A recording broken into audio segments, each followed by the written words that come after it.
Good evening, everyone. And I feel like I'm already a member of the RevUP community. Just in a few short hours, I could already feel the warmth, and it feels like a family, Sandra. And I feel the reception was very warm. I've met some amazing persons so far, amazing businesses, very inspirational stories. And I think that the launch of this community platform is certainly, well placed and, destined for success. So it's a pleasure to be here, and I really want to thank Sandra and the RevUP Caribbean team for inviting the Caribbean Development Bank to join this important conversation on entrepreneurship, innovation, and the future of Caribbean enterprise. I also want to commend the team, RevUP team, Sandra, for your leadership in building an ecosystem that empowers entrepreneurs to dream boldly and execute effectively. By the stories already I've heard and the number of, from persons within the last 5 cohorts, you've shown that when vision meets partnership, innovation can take root and scale right here in the Caribbean. So I was asked to speak a little bit about innovation, entrepreneurship, and financing innovation. When we talk about transforming Caribbean economies, we're really talking about unleashing innovation. And we all know, and we've heard it many times over, that entrepreneurship has been recognized as the engine of growth, but innovation really is its fuel. Our future competitiveness depends on how well we harness new technologies, nurture creative ideas, and finance enterprises that can redefine our economies, from digital and fintech solutions to renewable energy, agri-tech, the orange economy, and climate-smart enterprises. Yet, for many startups and innovators, and I'm sure you know this all too well, access to finance remains the greatest barrier. Traditional banking models, and I have to be honest here, often struggle to evaluate early-stage ventures. Risk capital is scarce within the Caribbean, and ecosystems that connect entrepreneurs to investors, mentors, and markets are still maturing. And of course, this is where RevUP has come in to help fill that void within the ecosystem. And that is also where institutions like the Caribbean Development Bank play a catalytic role using development finance to de-risk investments, crowd in private capital, and build practical systems that support entrepreneurs at every stage, from early concept to growth to scaling across markets. At CDB, we focus on strengthening innovation-led entrepreneurship, particularly for startups and MSMEs, driving change in emerging sectors. Our approach rests on 3 interlinked pillars. The first is really around innovative financing instruments. We have started to design tools that make financing more accessible and less risky for both lenders and entrepreneurs at all stages of business development. We recently, our board approved our trade finance guarantee program, and we've also been deploying blended finance vehicles with a goal to help investors feel more confident backing high potential firms, especially in those sectors that I spoke about, which we have deemed as priority sectors: renewable energy, digital transformation, the blue and orange economies, and women-led enterprises. We're also exploring financial instruments that match the diverse needs of enterprises across their life cycle, because again, the private sector is not a homogeneous group, and therefore from seed capital and early stage grants to patient equity and mezzanine financing is all required. This ensures that entrepreneurs can secure the right support at the right time, reducing the risk of premature failing and enhancing long-term growth potential. In 2024, the private sector division, which I managed, we approved $50 million to support MSMEs in areas including infrastructure and the energy transition, which is a tangible example of targeted innovation-driven financing. We have a number of programs within the division as well that provide grant support to entrepreneurs and to help build the ecosystem. One of these is our CTCS network, which helps MSMEs strengthen their operations, adopt digital tools, and develop investor-led business models.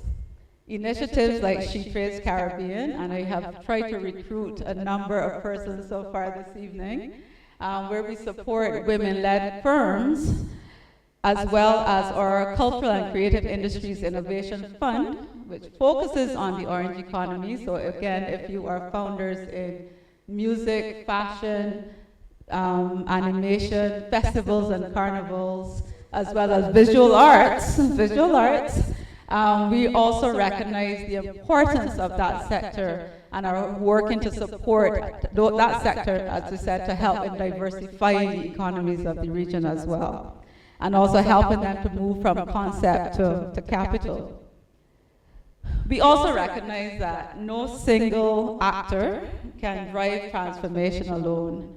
And that is why we work alongside accelerators, export agencies, universities, investors, etc., and such as RevUP Caribbean and the Caribbean Investment Forum to create practical platforms that can connect MSMEs directly with investors and to ensure follow-through to close the financing gaps. At a recent, we were at a regional policy dialogue just last week hosted by IDB and Compete Caribbean, which really also recognized the strong relationship between, the role of both public and private sector partners in developing this ecosystem. And we really want to, in this regard, I would like to recognize the government of Jamaica and the private sector for their leadership in expanding innovative financial instruments as well, and notably the Jamaica Stock Exchange micro market. We had quite a debate with Dimitri early on about that facility, but and I'm sure that there are always tweaks required, but I think that it's a pivotal step in the right direction to broaden access to early stage financing for those smaller firms within the market. The private sector as well has a role to play, including investors, incubators, financial institutions, and so on that need to bring the knowledge to the sector. And of course, the MSMEs like yourselves, the founders, are central to the equation when we're speaking about developing financing ecosystems. Your creativity, resilience, and willingness to take calculated risks help to drive the innovation. However, to succeed, you must also embrace strong governance from the outset, adopt international best practices, and actively engage with mentors, networks, and investors. This ensures that when the capital is actually deployed, it yields sustainable results. And I think by your presence here, I think you recognize the value of coming on board in programs like RevUP, so you're already well on your way. Our partnership with RevUP reflects this collaborative spirit. CDB has approved the technical assistant grant to support this cohort 6 of the program, to strengthen operational effectiveness, enhance financial viability, and again to support you, the founders, in being investment ready. However, innovation in the Caribbean extends also beyond individual enterprises to regional financial systems. And again, I had this conversation just in the networking session of this evening, where we all spoke a lot about the fact that we have to really do away with the nationalistic approaches and models and think regionally. Scale is important. And we really have to, especially in light of what is happening on the international market, we have to collaborate and unify and work with our Caribbean brothers and sisters. A prime example in the Eastern Caribbean central banks is the National Currency Transfer System, which will enable seamless real-time transfers across the Eastern Caribbean Currency Union, which reduces transaction costs and accelerates payments for MSMEs. Similarly, Barbados, I know we're not as advanced as Jamaica, where I've heard about last go payment systems and so on, but Barbados is actually set to launch BIMPay in early in Q1 next year, an instant payment system that allows individuals, businesses, and government entities to send and receive payments within 10 seconds, they said, 24/7, 365. So 24 hours a day, 7 days a week, 365 days a year. BIMPay will improve cash flow management, reduce delays in payments, and foster, most importantly, greater financial inclusion. You do not need a bank account to participate in that system. So while these systems do not provide funding directly to MSMEs, they are critical enablers of entrepreneurship. Faster, cheaper, and more reliable transactions strengthen the ecosystem, allowing enterprises to scale efficiently, manage their cash flow, and access, as I said, regional markets. We also had a discussion around a regional stock exchange, which I fully support, and I think the time is ripe for us to be going in that direction as well. So our work with RevUP is part of a broader shift at the Caribbean Development Bank. We are repositioning our private sector development strategy to focus on innovation, entrepreneurship, and investment readiness. We envision a Caribbean where the accelerators, financiers, governments, development institutions, and innovative payment systems can work together as a connected ecosystem, moving ideas from incubation to investment and from startup to scale up. And you'll be hearing scale being reinforced throughout this evening. Regional development financing does more than provide capital. It signals confidence to private investors. It encourages long-term investment in the region, and it enables enterprises to take on strategic risks that they might otherwise avoid. And that is why it's so critical for institutions like the CDB to deploy development financing.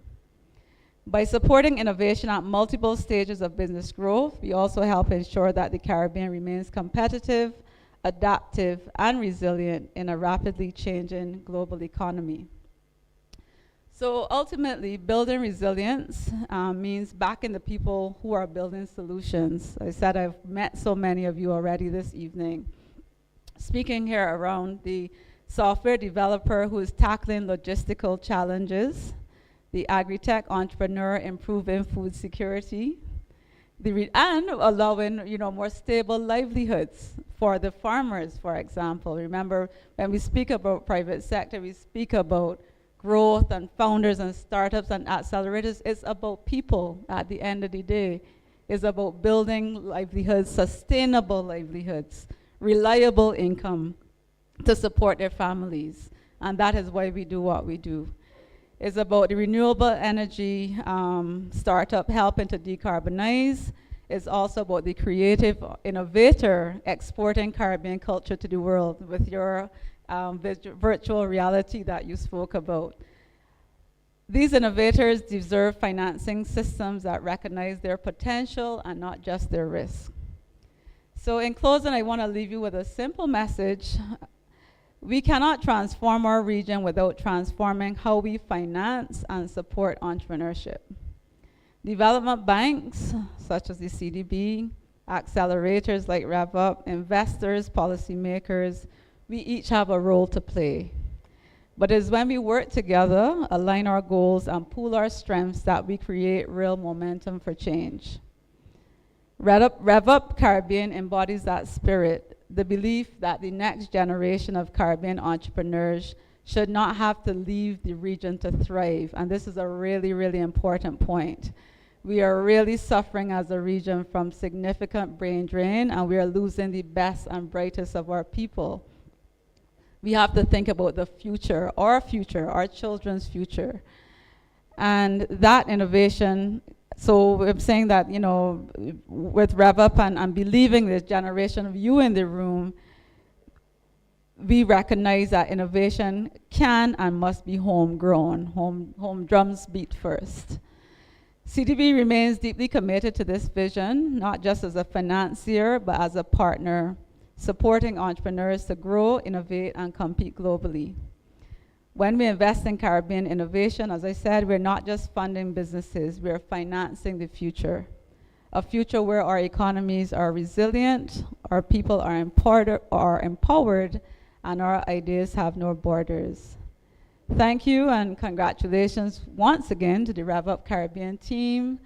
I really look forward to the results of Cohort 6, and as I said, I think you have a wonderful platform already in place. Please take full advantage of the networking and the opportunities that this amazing program is offering each and all of you. Thank you so much.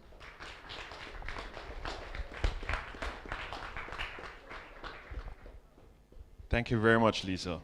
And you know, again, another round of applause for CDB for coming on as a partner this year. Without our partners, we cannot execute this program. As Lisa had mentioned, we're here for regional development. We started off as RevUp Caribbean from day one. We actually have our largest cohort of a full Caribbean complement, and I'd just like to say hello and thanks to the Caribbean Climate Smart Accelerator as well, who has come on as a partner this year and brought another group of cohorts for us. A round of applause for them. And again, a focus on sustainability in multiple ways, multiple facets. Right? At this point, I'd like to welcome Tashana Mullings to introduce our fireside chat speaker.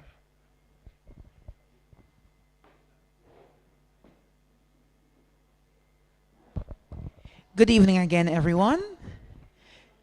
So my name is Tashana Mullings, founder and chief social innovator at Next Step Lifelong Educational Services, where you get the best cutting-edge soft skills training in the region. I'm a proud graduate of Cohort 4. Yes. And that's the cohort where the noise and the substance match. Now, it's my distinct pleasure this evening to introduce our guest.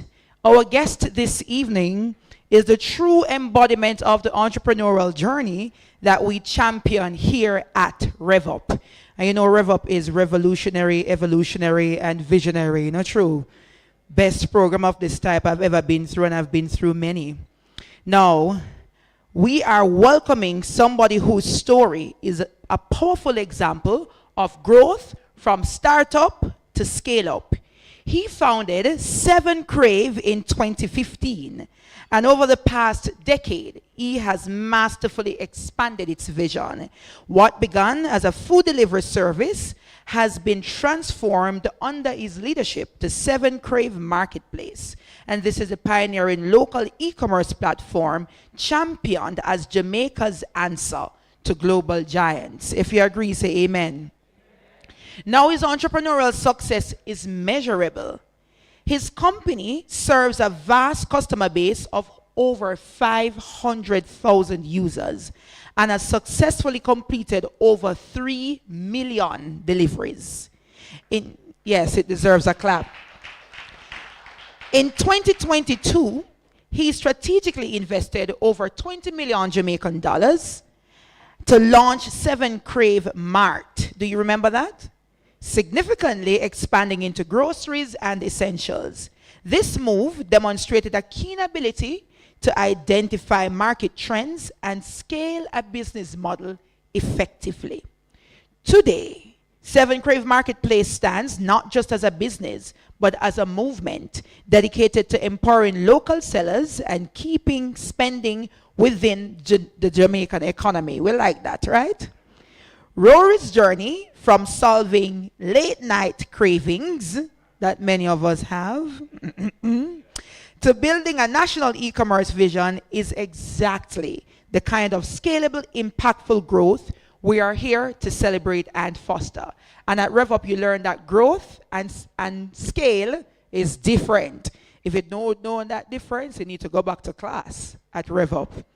Now, ladies and gentlemen, please put your hands together and give a very warm welcome to Rory White, our main guest tonight, joined by our favorite, Dimitri Dawkins, to interview him, program coordinator here at RevUp. Clap him more, man. Thank you, thank you. Thanks, Tashana. Thank you so much, Tishana. My community hero. You guys saw the article? Okay. Well, Rory, welcome back. Thank you, Dimitri. Okay, so, I mean, you're no stranger to the RevUP community, but you might be, not everybody knows the background and story. So if you want to just give a quick background, like how did you get started with Seven Crave? What made you start in the first place? All right, so good night again, everyone. Those who don't know, I'm a Montegonian. Yeah, that's Cornwall College, not Clarendon. Okay, just want to make sure that is clear. Right, so I'm from Montego Bay. Migrated to Kingston in 2012. And so when I got here, I was trying to navigate the space, trying to understand Kingston, because Kingston, busybody, right? And we were looking for food, and we weren't able to find food comfortably. So we normally used to go to, my wife usually go to Cuddy's, TGI. Those are the only places we knew at the time. And so I set out to say, listen, this can't work. We need something where we can easily find food, right? And she was pregnant at the time, so yes, she was really craving a lot of food. Yeah. Pun intended, actually, right? So, yeah, she was craving a lot. That's why she named it Seven Crave. Well, she named it Crave because she was craving food at the time. The 7 is just a holy number, but that's another story. But the thing is, I just wanted to feed her. Right? I set out to say, listen, I'm going to find a solution to get my wife fed. And then afterwards, though, we'll figure out if other persons will use it. And then, rest is history. So it was really to feed her. The direct embodiment of happy wife, happy life. Happy wife, exactly. All right, so I'm going to give you a little harder questions. I don't need you to give up the full secret sauce, but just to guide people along. So what I've done is just distilled some of the common questions that we get over the years from different cohorts. And so, I mean, it's not a yes or a no, but yeah. Seven Crave has hundreds of employees, right? It's a lot of different moving parts that are all very time sensitive. Right. How do you stay focused on the business drivers? Okay, all right. And business drivers. So let me break it down a little bit, right? So with Seven Crave, there are many moving parts, right? We are trying to feed a lot of people who are hungry. They decide to order when they're hungry, right? And so we're trying to get as much orders within 1 hour, right? With all these moving parts, from the rain, from the restaurant, from all of those stuff. And so what I try to do, I say, listen, I know we can't get it 100% correct. You won't be able to get it 100% right because there are too many moving parts. So what we do is try to have dashboards, right? And have certain things that will show the different metrics of the business to make sure that you stay. So if you're looking for and want to get our average to 45 minutes, I was just telling my team, we're not there yet, right? But at least I know where I'm at, and I know what I'm trying to get, and I'm trying to figure out how best to get there. So even last night, I was having conversation with my staff about how are we going to get it from where it is now. It's at an average of 65 minutes, which is not good, right? Now the thing is, most businesses don't know their data, and they don't know the numbers, right? I try to make sure that I know the numbers, right? And I ask myself, how am I going to get it from here to here, right? And so I have to think creatively, right? So for example, I said to my team last night, because they came to me and said, listen, they want increase in commission. And it was a perfect time to be creative, right? And I said to them, say, listen, what do you want? And they say, no, I want more money, right? I said, are you guys dissatisfied with your current money? And they said, no. So I said, okay, we just want more, right? which is humans, right? And I said, all right, here's what. You want more money, and what do I want? I want more customers, and I want a faster delivery time, right? So I said to them, all right, listen, let's meet each other in the middle, right? And it's a win-win. I say, I'm going to give you higher commission, but to those who deserve it. And I said the persons who are performing will get higher commission, and the persons who are not will stay the same. Now some say, yeah, they love that. While some I say, no, I don't love that. And I say, well, listen, if you don't love that, it's simply that they have no plans to perform better. You just want more money when I perform better. So the thing is that I'm starting to think creatively now. So I'm starting putting in place how I can do a performance-based thing in terms of real time. So when they're doing an order, they want to make sure, say, listen, I'm get this order done correctly so that my commission can increase, right? So I'm thinking a certain way to get the numbers that I want, right? And they will get the numbers that they want, right? So at all times, know your numbers, right? Know your numbers. That's key. Right? Yeah, so basically for what I got from that, number one, done is better than perfect. Yeah. And then the second thing is just know your metrics, Know your metrics, performance metrics at all times, and work towards that. At all All right. Okay, so you have a pretty wide range of demographics as far as your Right. team. What's that like, managing a team with, you know, varying backgrounds and various roles? Okay. So when it comes on to managing people, right? I think I got most of my management skills from when I was a teacher. That was in 2010. I was teaching at a high school. I taught from grade 7 to 13, all grades. And it was the lowest paying job that I've ever done, but it was the best job I've ever done. Right? That job, it molded me into leadership. It allowed me to deal with people from varying backgrounds, different students from all walks of life, right? It allowed me to deal with a youth who come from the garrison, allowed me to deal with an uptown person, allowed me to deal with these type of person. And then I never realized that it would have shaped me to how I lead today, right? So what I do, I first demonstrate how I want to be led. Persons will look at what I'm doing, and then they will emulate it in different walks. Now, so let's say, for example, let's use the riders, and then we'll get to different one. So the riders are a lot. The riders are from varying backgrounds. Now, you know you have to tough deal with the riders, and you have to tough. They are not the typical educated bachelor degree individual, right? And so my wife will tell you, I have a different strategy how I deal with them, right? So my name is Mr. White, but I also have a Mr. Black. And everybody at the institution knows that. There's a Mr. White and a Mr. Black, right? And so when things need to be in place and they're not in place, then Mr. Black kick in, right? And then Mr. White is a nice person now who will sit down and understand them and reason with them and everything and get everything and try to see how we can make it better. So they love Mr. White and they understand Mr. Black. Then you have, and every person, the customer service representative, the managers, everybody understand that there's a Mr. White, there's a Mr. Black, right? And the thing is that I try to be real as possible with my team, right? Mark can tell them, Shanali can tell you, right? I try to be real, and then I demonstrate what I want and how I would get certain things done to the point that they know exactly what to do, right? So I don't have to tell my wife what is needed for operations. I don't have to tell. Mark started, how long did he start now, Mark? About 3 weeks? All right, 3 weeks, right? 3 weeks? Feel like a 3 years, but right, 3 weeks. And I can tell you, since he has been with me, he watch and see how I operate, even when I speak with each person. I'm sure Mark would tell her that. Even when he's speaking, he's saying, this is what Rory would do.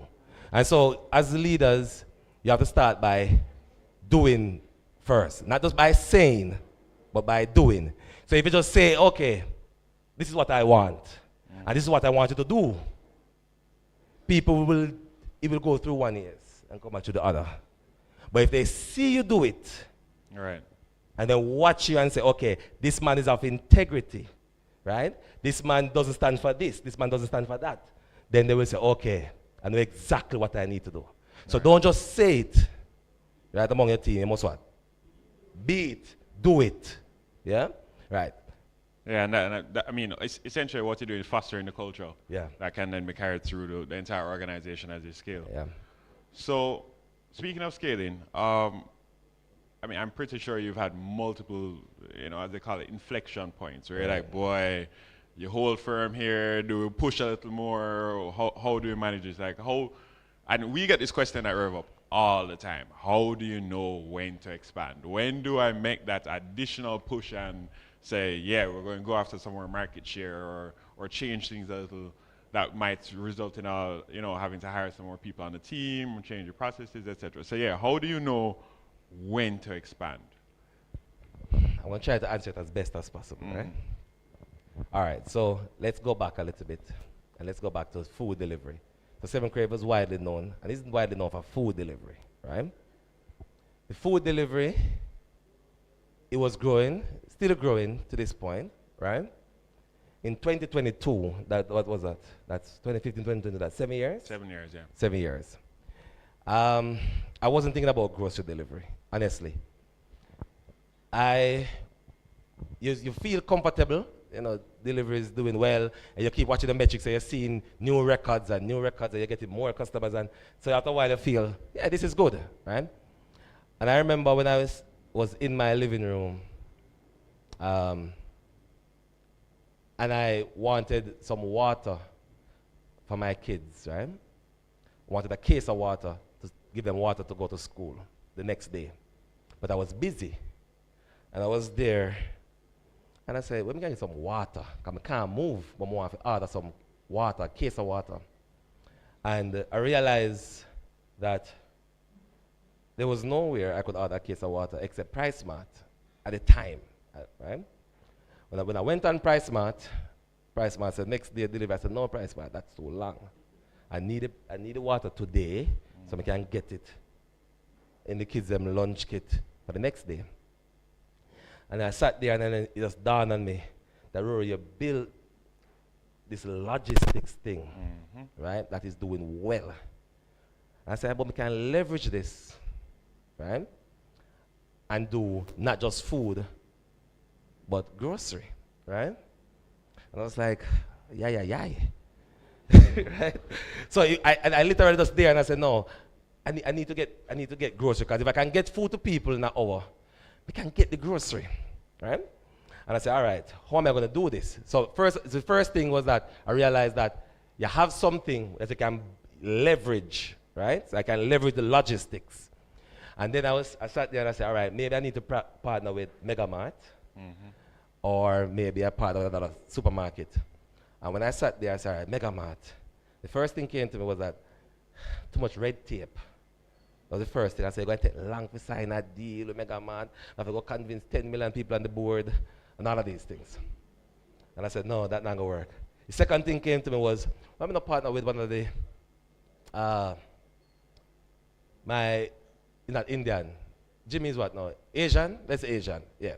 I said, let me partner with my Asian friend.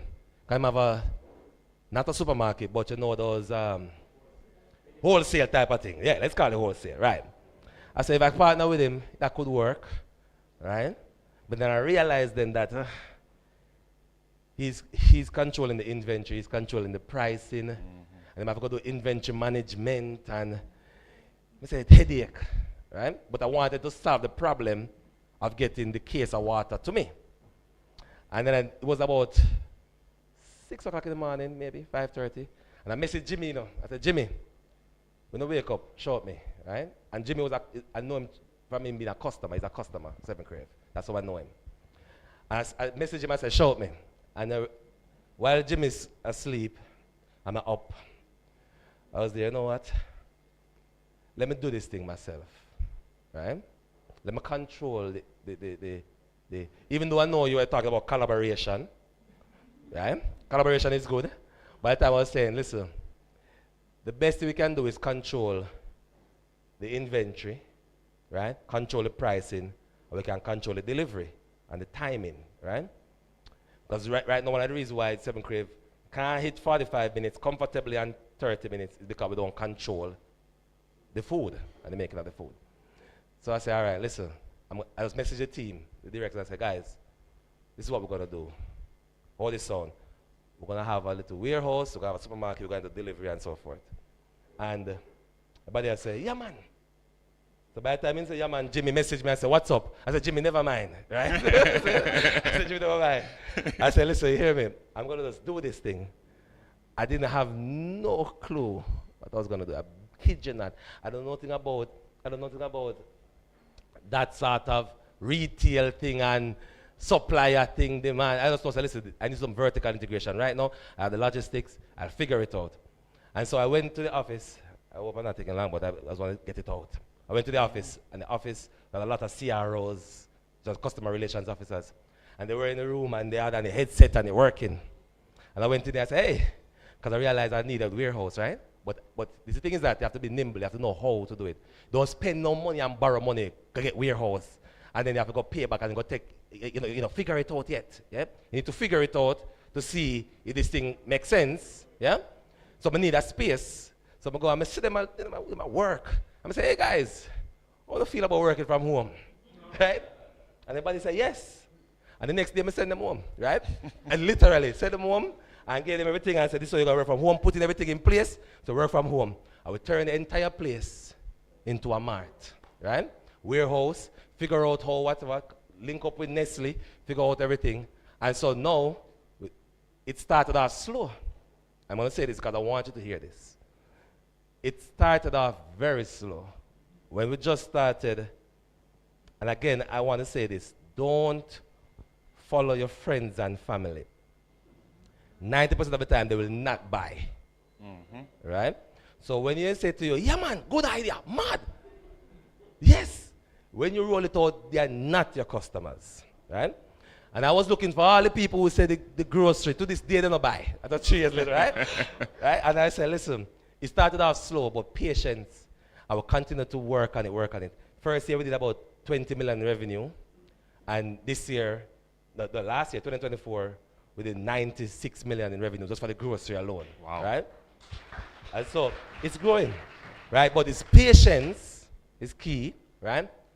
And just you have mental fortitude. So when things don't look well, just know, say, listen, just continue to improve and ride it out, right? Yeah. And don't look to your friends for support, because they normally don't. But they will be good emotional supporters, but not financial supporters, right? So what I say is that you will see the time when you have the thing in place, you will know when to leverage it, right? Pray about it. I'm a Christian, so I'm going to add that in, right? Pray about it. And then I have this prayer I was telling somebody at my table that I prayed and said, God, if I know it now I'm going to work, I'm going to try this thing. I'm going to use my wisdom. I'm going to try this thing. But if I know it now I'm going to work out, mash it up from early. And so he has been working with me, so yeah. So if I was to summarize, I mean, number one, of course, absolutely the opportunity. Yeah. But then leveraging existing infrastructure. Right. So you didn't have to, as you said, no big spend for the expansion. Yes, don't. Right. And then you mentioned simplicity multiple times. So keep it simple. Keep it simple. Right. And then I guess the last thing, especially at last point, is the feel time. Right. Remember, patience. Right. Right opportunity will come. From a personal standpoint, if you add subscription to that thing, you have me as a customer for life. No, okay, well, get it there. All right, so we talk about competitive advantage and market share and all these things, but in general, for you, do you think competition is good or bad for your business? Good. What? Competition? Yeah. Great. Because, I mean, you need competition to really realize and look at your business to see what you're not doing right, right? How you can improve certain things. I always believe in fair competition. So for example, 7 Crave, let's use 7 Crave for example. If I didn't want any competition, we can literally have no competition by saying every restaurant has to be exclusive to 7 Crave, right?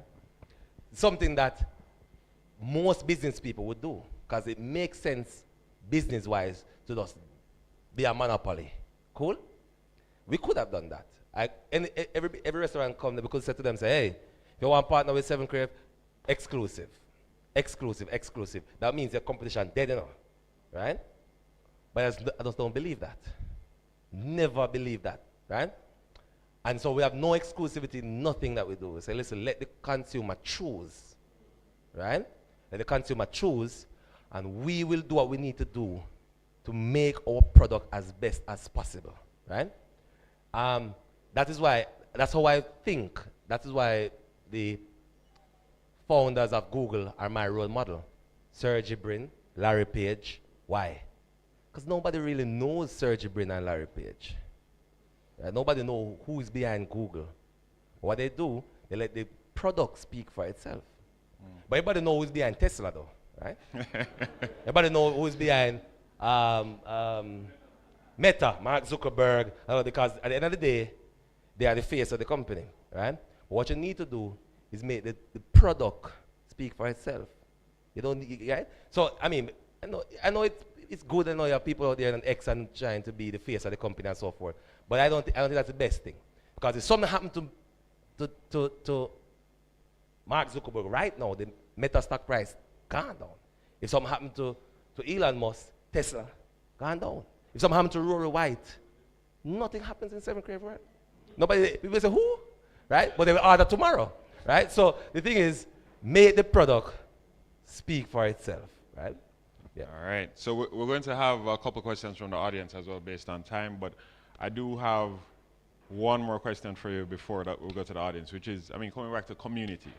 So Jamaica is a small place, and especially for people running businesses in Jamaica, I'm pretty sure you have your own network of people that you bounce ideas out. You mentioned friends and family, etc. Right. So how does community help you as an entrepreneur to scale and support you in whichever way is required? That's a good question. I'm going to answer it with this story, right? And I'm going to tell you what community means for me, right? So here's the thing. I always say, if I have this analogy, I'm not sure if you guys ever heard it before, but if you're in the middle of a room, right?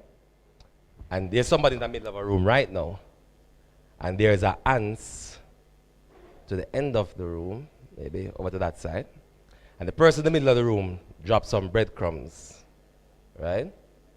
Then to that person, the breadcrumbs is in the present, and the ant is also in the present. But from the ant's perspective, that breadcrumbs is in the future, right?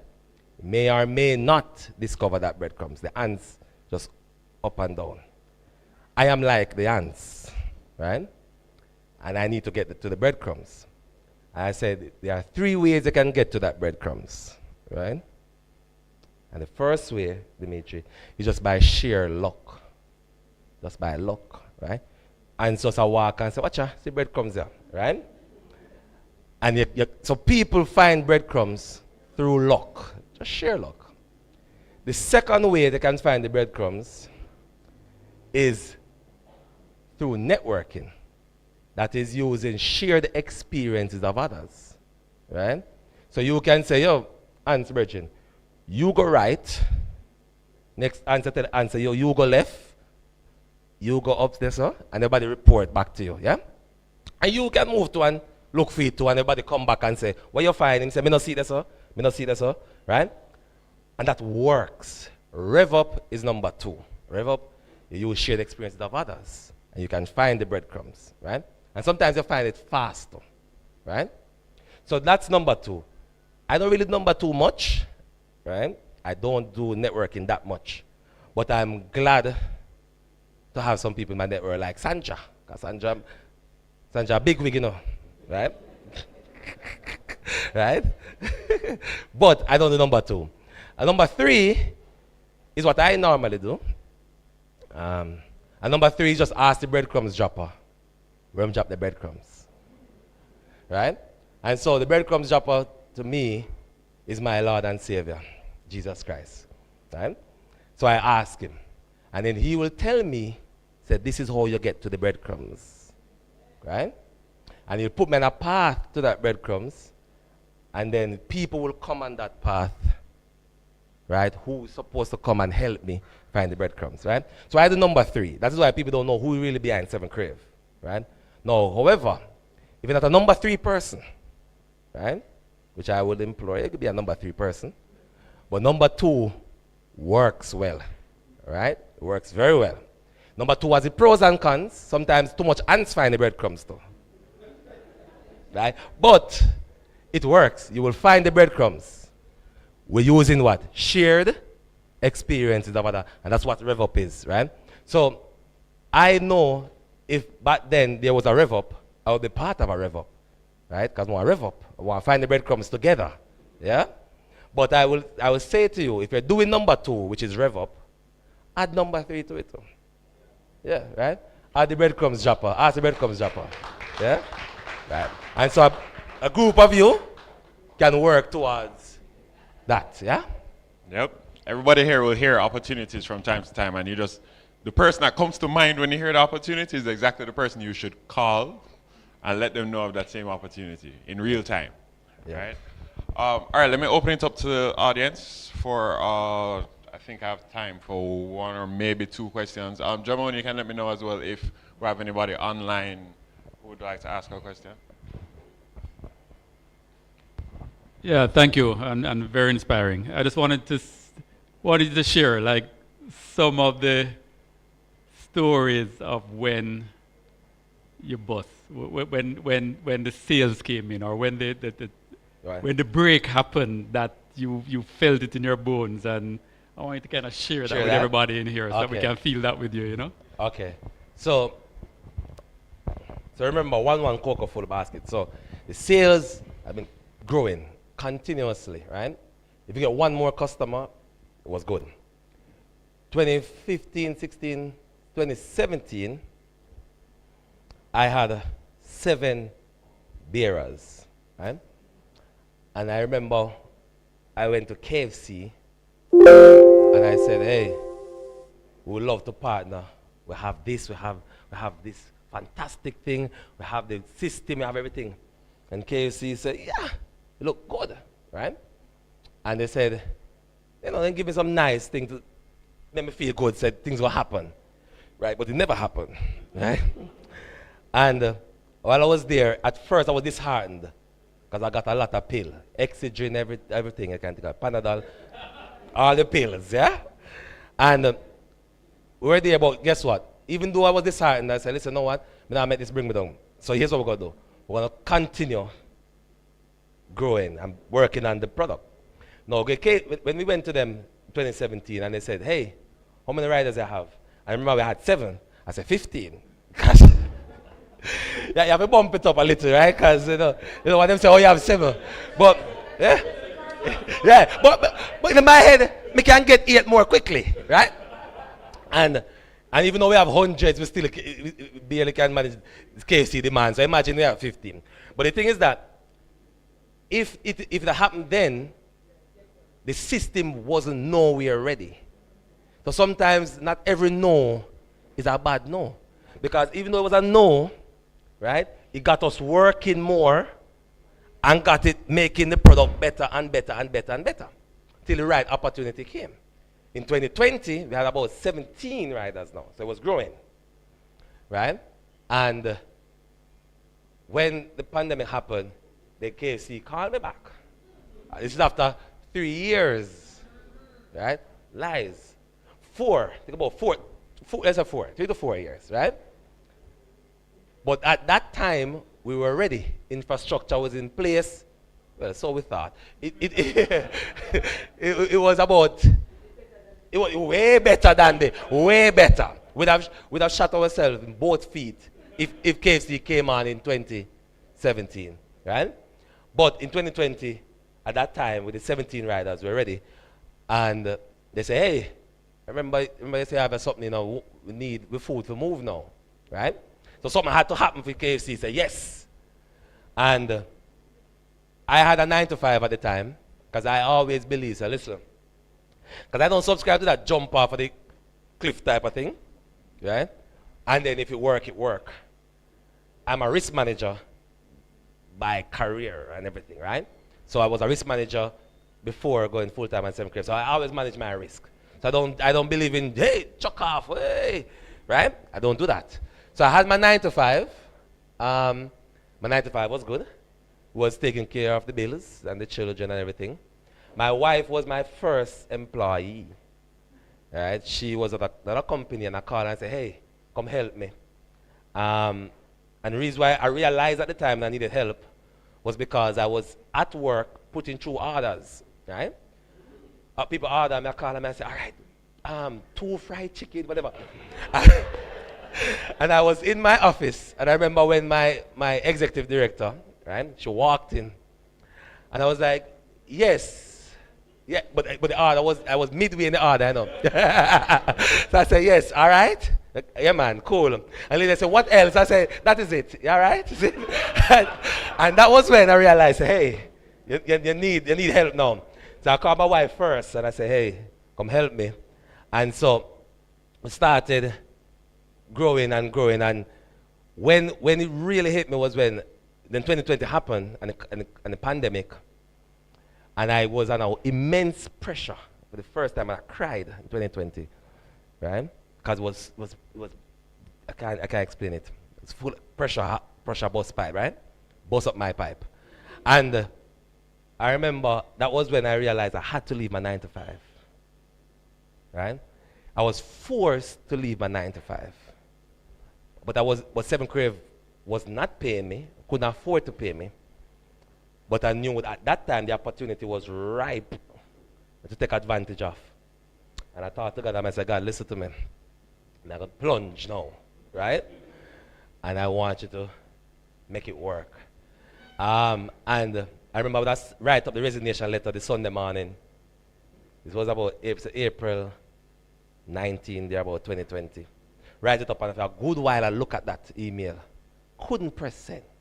Because that send means, I have to go figure it out for my kids them now. I have to go figure out the school fee. I have to go figure out this, I have to figure out that. No more that safety thing, right? But at that time though, I knew, because based on what I was seeing, you realize now that you can jump now. Don't do a jump when you don't know if you'll get the first customer. I will tell you that's insane. Don't do that, right? Hold your 9 to 5, right? It's safe while you figure it out. When I just launched 7 Crave, I had my 9 to 5. I'm gonna go home. I was writing code. I learned to code to build 7 Crave, right? And I had 2 children at one point in time. And I begged my wife to hold it down for me, babes. Hold it down, right? And sometimes in the middle of coding, when the baby are crying, I have to drop the coding, have the baby and say, all right, things will be better, yeah? And pat him back. But at the end of the day, don't jump and just leave a 9 to 5 like mad people, and then you have to go back to 9 to 5, and then the thing is that you have to learn to be strategic. And the thing is, when we were growing up, we always say the same thing, most of us. They say, heights by great men, reached and kept. You never say just reached, no. You say reached and kept. Because people always forget the kept part. Right? Reached and kept were not attained by what? Sudden flight. But they, while their companion slept, they were upward toiling through the night. When you don't want to put in the work through the night. So when you have a 9 to 5, and you go home, you take a little rest, and you go through the night. And then after a while, it will pay off. You look at more successful businesses, they will tell you it was through the night. And even when they reach, right, because someone thinks the 7 Crave reach, well, fine, in some aspect. But to keep it, reach and what? Kept. Me still have to go through the night. And at some point, you're going to have somebody else go through the night for you. Right? But right now, you still have to go through the night. Elon Musk, I wonder how Elon Musk, the richest man in the world, still can't ever sleep. Through the night, he might go. Right? So again, you have to make that sacrifice. And when you do it enough, you will see the right time when you need to plunge. Yeah? And you know, say, all right, you will have some cushion. Right? All right. Well, lots of nuggets shared there. And well, you guys know we keep everything on time, so we're up on our next segment. But can we get a round of applause for Rory, please? Rory, thank you very much. At this point, let me welcome Sandra to introduce our brand new community network for RevUP. That was great, right, guys?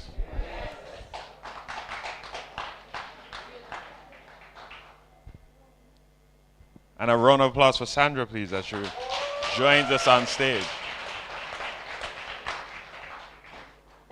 Thanks, Dimitri. Sandra is 70 in January. And you know why I'm so young, Tishana? Because of you guys. I love hanging out with you all, right? Keep me young. Hello, Allison. And hey, you country people come to town. So nice to see you. All right, let me just say hi to the people that we had some latecomers. So I want to acknowledge some of our founders. Who else from cohort 1 is here? We did a roll call earlier. And yeah, it's Alicia from Mobay. Anybody ever taste Alicia's fruit cakes? Did you bring your fruit cake mix with you, Alicia? Okay. So I see Nada Ventura and Shelly Ann and hey, everybody. Oh, hi. If I start calling names now, we'll never end. So I was intrigued with that interview with Rory. Thank you, Rory, for sharing all of those gems. Just missed out on investing in 7 Crib. Just missed out. Actually, 2 of our First Angels members invested in 7 Crib just as we were starting First Angels. So, and I've been begging Rory. I said, can I not? Don't you want a little investment? He's not taking me on. He doesn't need us anymore. All right. So, we're here this evening to, share with you a little bit more about this community that we've been talking about all evening. So, for the next few minutes, I'm going to walk you through exactly what this community is. If I can have my PowerPoint up, I'd be happy. We're going to talk about how it's designed to support you at every stage of your journey, and more importantly, how you can become a part of it tonight. So, what is RevUp Community? You like our logo? Yeah, okay. So, we have designed a vibrant ecosystem that has been built to empower you, our Caribbean entrepreneurs, to connect you with investors, with your peers, your alumni peers, and with partners, with mentors, with our presenters. It delivers curated networking. We will have directories. Just think about the fact that now we're on WhatsApp groups, right? So every time I want to share something with my community of founders, I have to cut and paste in cohort 1, cohort 2, 6 different, 6 different groups. We won't have need for that anymore. You will have resources. You'll be able to sign up for events that transcend our borders. The community will foster collaboration, learning, and financing across the region while strengthening leadership and creating scalable impact. So, one of the things is that we have done a lot in our 4 years, right? So just think about cohort 1. Remember we had a course called Going Digital? Now our Going Digital course is only AI. You would love to audit that course. I think that would be amazing if you could audit that course. Nadine Matthews-Blair isn't here this evening. She does really, somebody wants to testify about Going Digital, maybe cohort 6. Amazing course now with all the tools that you need to run your business using AI. So in our community, you will be able to audit that course if you want to, right? Because what you did in cohort 1 or cohort 2 or cohort 3 was the old stuff. We're always improving our content, and so you'll be able to tap in. Thank you so much, Rajiv and Kerry. That was very thoughtful of you. All right, so we have a lot that RevUp offers that we're going to be able to monetize, because frankly, it takes cash to care. And, you know, it's becoming increasingly difficult for us to get grants to support you, right? So we need ourselves to monetize our products and services. So let's go to the next slide. So let's look at the core features that everyone can benefit from. So one is that you'll have 24/7 platform access, unlimited access to a private, vetted network of your peers, mentors, and potential collaborators. It will be your digital hub for connection. Then you'll have access to tools and resources. So we have a rich library of essential resources, all kinds of stuff, from business plan templates to pitch deck templates to all kinds of templates. A customizable HR manual that yours truly wrote just for you, that you can create your own HR manual for your business. And all of these are going to save you time and money. And then you will get exclusive invitations to meetups and events. So the way you will get your invitation now to a meetup is through the community, right? So, and we have, you know, we've been talking to all kinds of partners overseas. We have an interesting, Dimitri, how long is it? We're collaborating with MeetUp Labs in Portugal to deliver a program that's a no code. You can create apps and websites without coding, right? Using AI. For 4 sessions. So we are making connections all over the globe to bring you cutting edge information on how you can grow and scale your businesses. And so you will get invitations to these valuable sessions. All right, so let's look at our membership plans.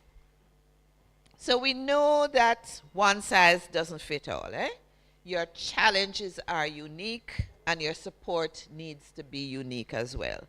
So that's why we've built a tiered system designed to meet you where you are and give you exactly what you need to grow. So let's look at the next slide. The membership plans. So first we have our free tier. This is your entry point into the community. You get all the core features we just discussed, the directory, the resources, and event invitations. It's a powerful way to plug in and start building your network. If you wish to access add-on paid services, you can do so without committing to monthly subscriptions. Then we have 3 premium tiers. We have our startup, scale up, and RevUp Elite. So the best way to understand these 3 is to think about the value of the included services if you were to pay for them individually. Now, it's the same sort of thing that you get into RevUp to pay some ridiculous low fee, right? That's because Sandra is out there working hard to get support so that it doesn't cost you $3,000 US. It only costs you, what did cohort 1 pay? You're shame, no? You're shame. What did you pay? Huh? Okay. All right, we won't shame you. But what you pay is a mere fraction of what it actually costs to deliver the services. And it will be the same thing with our community. So let's look at the basic startup tier. So beyond the community, beyond access to everybody, so you don't have just access to your cohort. Think about it now, you have access to 160 something people, founders, right? You can message them, you can collaborate with them, do all sorts of legal things with them.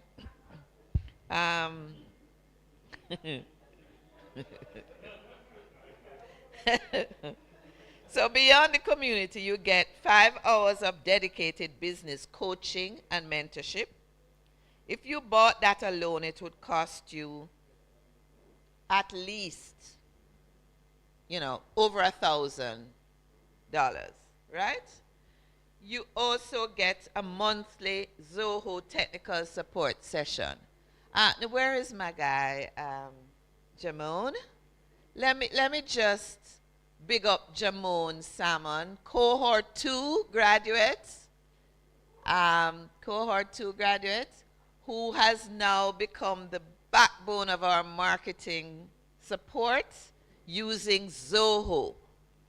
I remember when we were using all kinds of different programs to do emailing and then Jamon said, you should use Zoho. And it was a fraction of the cost we were incurring at the time.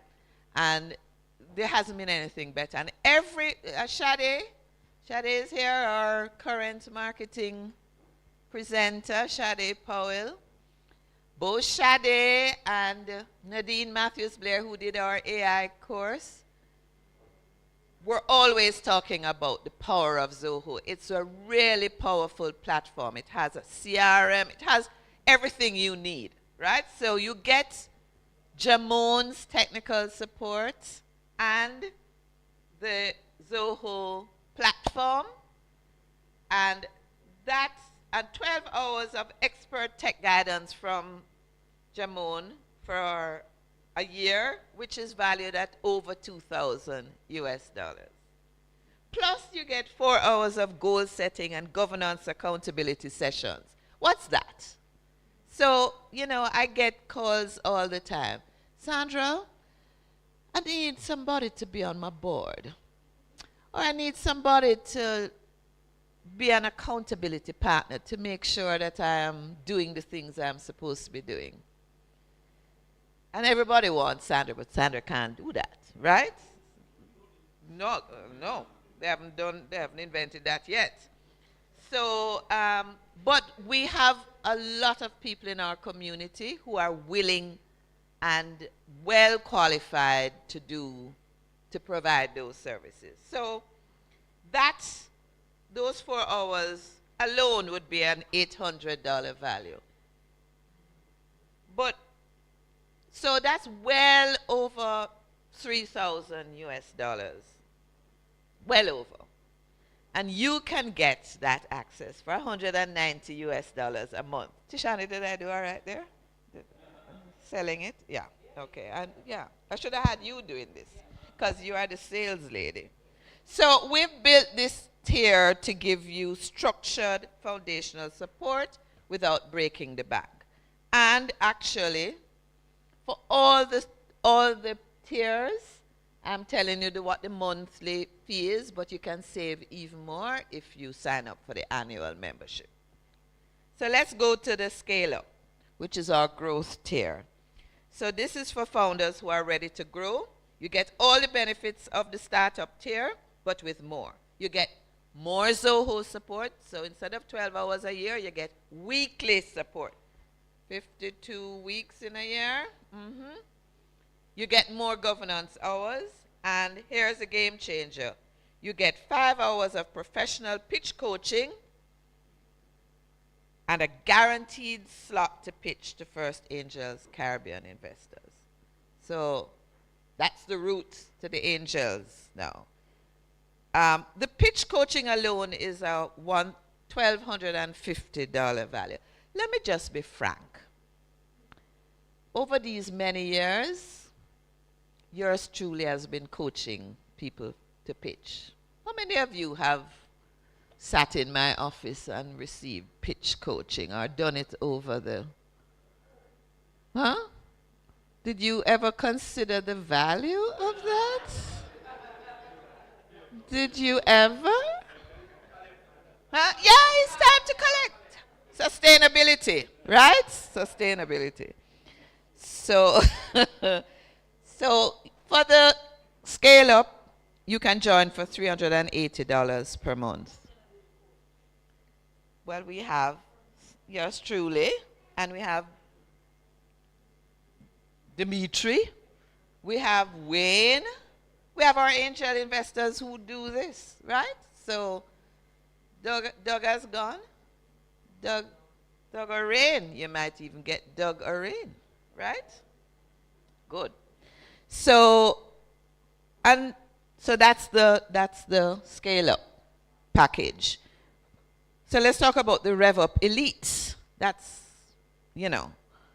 for those who are truly investment ready and want the white glove treatment, you get the highest level of support, 10 hours of governance, accountability, and priority and speaker opportunities at our events, which means when we have events, you get special picture taken and you get in the newspaper and get on our newsletters and that sort of thing. We'll position you as a leader in the ecosystem. And all of that for $445 per month. I sound like Kerry now selling his pillows.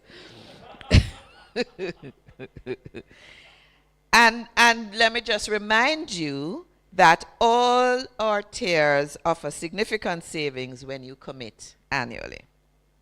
So let me talk to our stakeholders because we need you in the community as well. So we have our lawyer, Cavell, and we have our marketing lady, Sade. What do you want to see? Oh, so there are other things. Okay, so for example, for the startup, right? You see the green ticks. But if you wanted to get paid, you can get paid services. I said that earlier. So you could get pitch coaching if you wanted, but you would just pay for that separately. Elites, none of them have no access because this is shared services. So that would be things like if you want an accountant, if you want Abuna to be your corporate secretary, Abuna, yeah, you have to pay for that separately, right? But because Abuna would be in our stakeholder group, he's giving us, and he's giving us right now, preferential rates, right, Abuna? Definitely, he says. Because it's true, right? Gregory with accounting. No, Gregory isn't here tonight. So you got that now? You understand that now? Okay, so those shared services would be based on, right? Yeah. Yeah. Pay extra for it. So our stakeholders. We're talking about our stakeholders, like our presenters. Any mentors in the room? Any mentors here? No mentors here tonight? Presenters, we have Cavell and we have Shade, our angel investors, our partners. So they have access to the community at no charge because they want to interact with you, right? And you will perhaps, Jackie's here, our extended disc lady. Everybody, Jackie, stand up, stand up. She's the one who interprets your psychometric test and gives you hints on how you can relate to your team members better, to your, huh? You don't know Jackie? This is Tishana. Jackie, meet Tishana. Jackie, stand up again so they can see you. Jacqueline Pete Smith. They don't know you. Oh, okay. All right. So, so we've talked about all the tiers. And so the question is, founders, are you ready to stop going it alone? Are you ready to join a community that is invested in your success? Okay, thank you, Tishana. How do you sign up? So let's see how you sign up. It's very easy.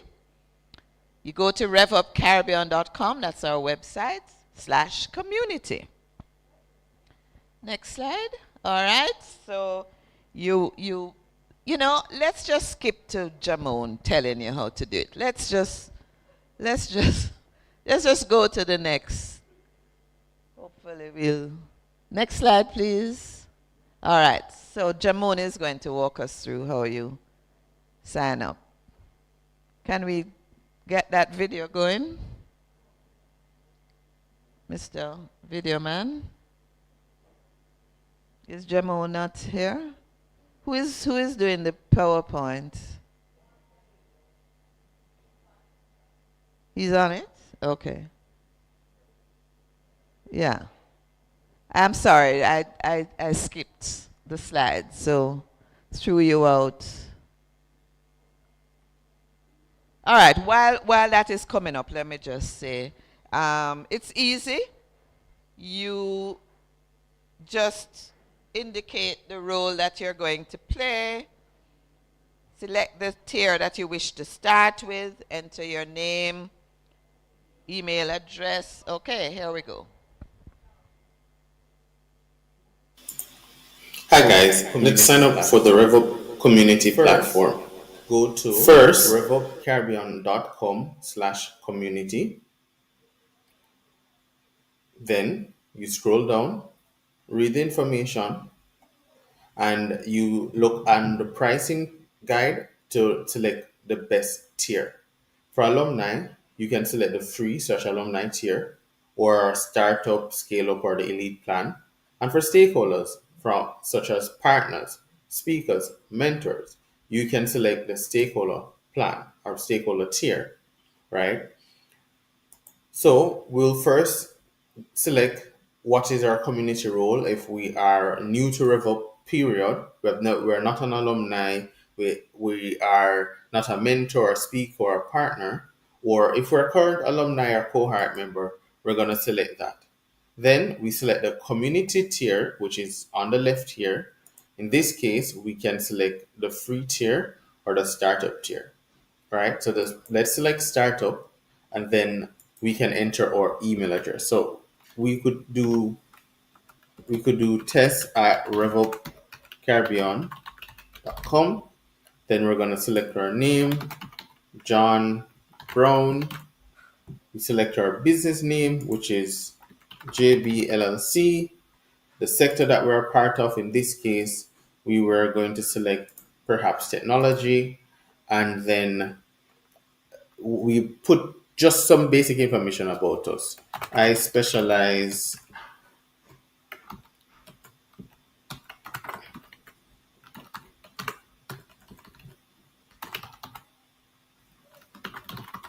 I specialize in blockchain technology, right? Then we will click on the link to see the terms on and conditions, right? To go through it thoroughly. Once you're through, we accept the terms and conditions and click submit. Now we will see the option that says, thank you for your submission. Then we would be redirected to make the payment if you're on one of those paid tiers. Click continue, enter your name, email, and proceed to payment. So full name and proceed to payment. Thank you.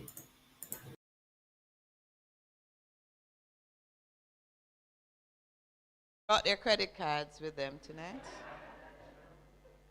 Because guess what? We have some incredible prizes for anybody who signs up tonight.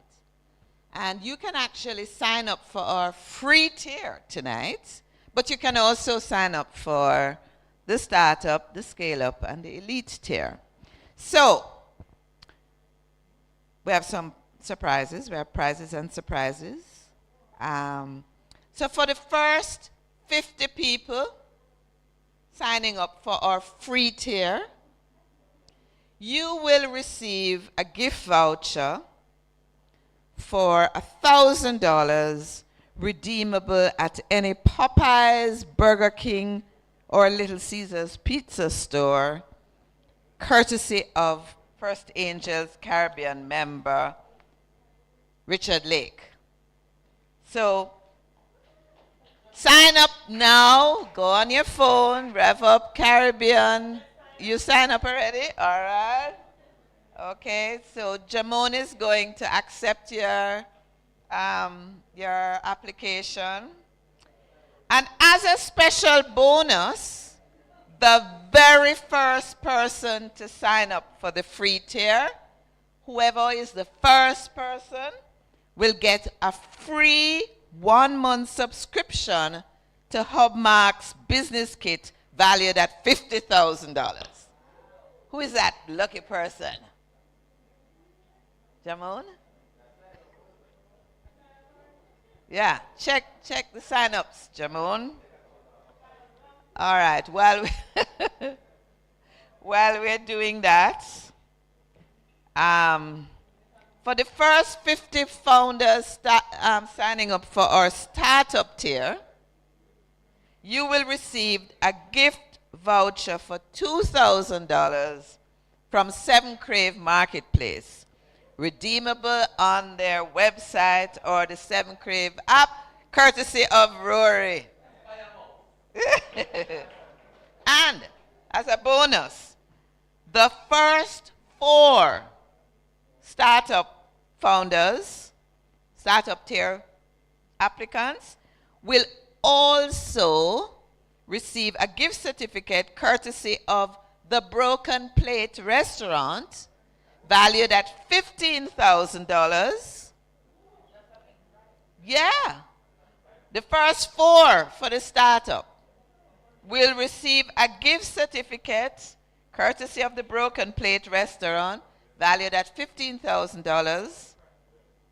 Thanks to our friend Damian Stewart, Chef Stewart. Or a power bank and a wireless headset valued at $12,600, courtesy of Smart Mobile Solutions Limited, headed by Dane Spencer. Yeah, so the first 4 will get either, we have 2 gift certificates from Broken Plate and 2 power banks. So those 4 will get those in addition to the $2,000. Okay? There's even better coming. For the first 2 founders, just 2, signing up for the scale-up tier, you will each receive a Samsung phone with a SIM card, courtesy of Flow, valued at $100,000. There are 2 of those to give away. For the first 2 founders signing up for the scale-up tier. And for the first 2 ambitious founders signing up for our top tier RevUP Elites program, you will each receive a gift box including Tishana, I wish I had the $1 million for you, darling. That would be nice. You would get it if I had it tonight. You will each receive a gift box including a complimentary 3-month digital ad promo courtesy of Intelligent Multimedia Limited valued at $200,000. That's for the first, so that's the first 2 for the elite program. Anybody seen that ad on the billboard in New Kingston with RevUp? Have you seen that? Yeah, who is in that ad? There's some people in that ad. Are there anybody in the room? Yeah, so it's one of those kinds of promos that our angel investor, Andrew Pearman, has donated from Intelligent Multimedia. So, you will get a, complimentary. You won't have to pay anything. Just provide them with the graphics. 3 months valued at $200,000, and there are 2 of those gift boxes available. I have them all here, you know. I walked with them. They're here, and I don't want to take them home. You have signed up, Sandra? Jamon, are we ready to give away prizes? The first person to sign up overall was Norval Mendez. Norval. Okay, so what did he sign up for? The free. The free tier. The free. All right. So Norval, come and get your Popeyes. Can I have it at Popeyes or Burger King or Little Caesars? And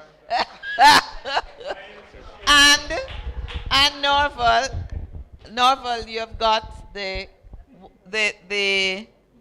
1-month subscription to Hubmark's business kit, valued at $50,000. I'm not sure if there's a secondary market for it, but Norval, I don't think so. All right. Anybody else signed up? No, I want to give away all 50 of these. I want to give away everything.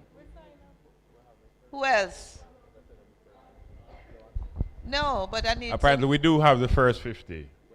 We do? Okay. So I just need to know who they are. All right, gonna call some names, guys. Bear in mind that we're still going through the list to see who signed up for what plan, but these are who signed up so far. For free. You don't have it, you don't? Yeah, I have it, but I'll have to go deeper. So for now, just know that you're in the first 50, and you should expect a prize. So Ansel Cadian, Norval, Rachel, and Barras. Rachel, come for your, yeah. Ansel isn't here tonight, but we'll get it to him. Here you go, Rachel. Who else? Davia Brian Campbell. Davia, come for you. Michael Davia. Mullins. Michael. Tishana Mullins. Your brother. There you go. Adrian Kaur. Leon Spence. Adrian, come for your voucher. Okino Johnson. Okino. Shauna Douglas. Shauna. Mario Guthrie. Shauna for me. Kerry Wallace. Kerry, here's Kerry's. Novia Jerry Stewart. Novia Jerry. Shanique Dixon. Shanique, the ice cream lady. Zalicia Smith. Are you still doing ice cream, Shanique? Jovan Miller. Sonia Jerry. Sonika Jerry, rather. Christopher Gale. Chris. Tika Smith. I didn't hear. I heard Zalicia Smith. Yeah. Yeah, I said Zalicia. Oh, you did. Makeda, Tika, Laylor, Okino, Makeda, Sandra McLeish. Sandra. I need someone to confirm her, do you know? No, he's there. Yeah, he has to go deeper. Well, that Sorry. I guess is something.